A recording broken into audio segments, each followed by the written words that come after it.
Hi guys, welcome to my technological world, your own YouTube tech channel.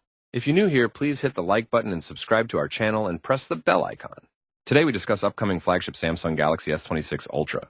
The Samsung Galaxy S26 Ultra feels like Samsung's most futuristic Ultra model yet. The biggest highlight is its improved AI-powered features, especially in the camera and performance optimization. Some important key features of Galaxy S26 Ultra like camera 12 megapixel, 8K video recording, 100x zoom, Snapdragon Fade, Elite Can Fear, 20 gigabytes of RAM up to 2 terabytes of storage.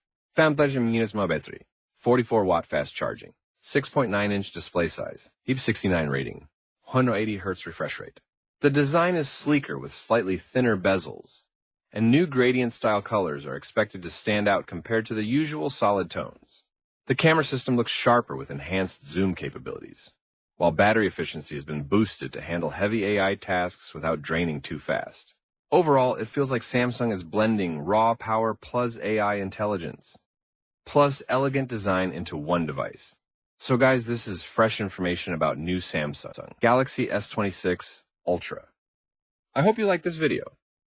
If you like it, please hit like button and subscribe to our channel and press the bell icon so you will receive our upcoming videos. Thanks for watching.